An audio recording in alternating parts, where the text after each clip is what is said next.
ಪೂರಕ ಪಾಠ ಬಸವಣ್ಣನವರ ಜೀವನ ದರ್ಶನ ಕವಿ ಪರಿಚಯ ಕವಿ ಡಾಕ್ಟರ್ ಎಲ್ ಬಸವರಾಜು ಜನನ 1919 ಸ್ಥಳ ಕೋಲಾರ ಜಿಲ್ಲೆಯ ಎಡಗೂರು ವೃತ್ತಿ ಪ್ರಾಧ್ಯಾಪಕರು ಕೃತಿಗಳು ಶಿವದಾಸ ಗೀತಾಂಜಲಿ ಬಸವಣ್ಣನವರ ವಚನಗಳು ಬಾಸನ ಭಾರತ ರೂಪಕ ಅಲ್ಲಮನ ವಚನಗಳು ಪ್ರಶಸ್ತಿಗಳು ಪಂಪ ಪ್ರಶಸ್ತಿ ಕೇಂದ್ರ ಸಾಹಿತ್ಯ ಅಕಾಡೆಮಿ ಪ್ರಶಸ್ತಿ ಬಸವ ಪುರಸ್ಕಾರ ರಾಜ್ಯೋತ್ಸವ ಪುರಸ್ಕಾರ ಆಕಾರ ಗ್ರಂಥ ಪ್ರಸ್ತುತ ಪಾಠವನ್ನು ಡಾಕ್ಟರ್ ಎಲ್ ಬಸವರಾಜು ಅವರು ಸಂಪಾದಿಸಿದ ಬಸವಣ್ಣನವರ ವಚನಗಳು ಕೃತಿಯ ಪೀಠಿಕೆಯಿಂದ ಆರಿಸಲಾಗಿದೆ.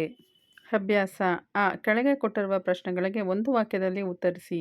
1. ಬಸವಣ್ಣನವರ ತಂದೆ ತಾಯಿಯವರ ಹೆಸರೇನು? ಬಸವಣ್ಣನವರ ತಂದೆ ಮಾದಿರಾಜ, ತಾಯಿ ಮಾದಾಂಬೆ.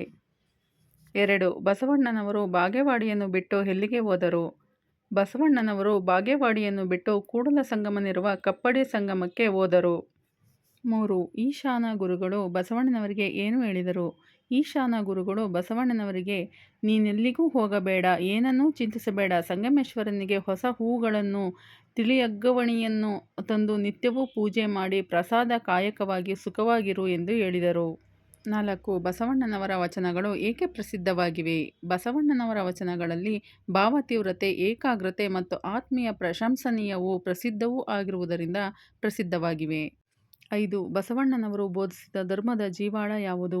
ಬಸವಣ್ಣನವರು ಬೋಧಿಸಿದ ಧರ್ಮದ ಜೀವಾಳ ದಾನ, ದಯೆ, ನಿರಾಡಂಬರ, ವಿನಯ, ಭಕ್ತಿ, ದುಡಿಮೆ, ನಿಷ್ಕಾಮ ಕರ್ಮ ಮತ್ತು ಸರಳ ಜೀವನ. Thank you for the watching. Subscribe my channel ಪಠ್ಯ ಪುಸ್ತಕ. ಈ ವಿಡಿಯೋವನ್ನು ಒಂದೆರಡು ಬಾರಿ ನೋಡಿ ಪರೀಕ್ಷೆಯಲ್ಲಿ ಉತ್ತಮ ಅಂಕ ಪಡೆಯಿರಿ. ಈ ವಿಡಿಯೋ ಇಷ್ಟವಾದಲ್ಲಿ ಲೈಕ್ ಮಾಡಿ, ಹಾಗೆ ಸಬ್ಸ್ಕ್ರೈಬ್ ಮಾಡಿ, ನಿಮಗೆ ಗೊತ್ತಿರುವ ಫ್ರೆಂಡ್ಸ್ಗಳಿಗೂ ಕೂಡ ಶೇರ್ ಮಾಡಿ.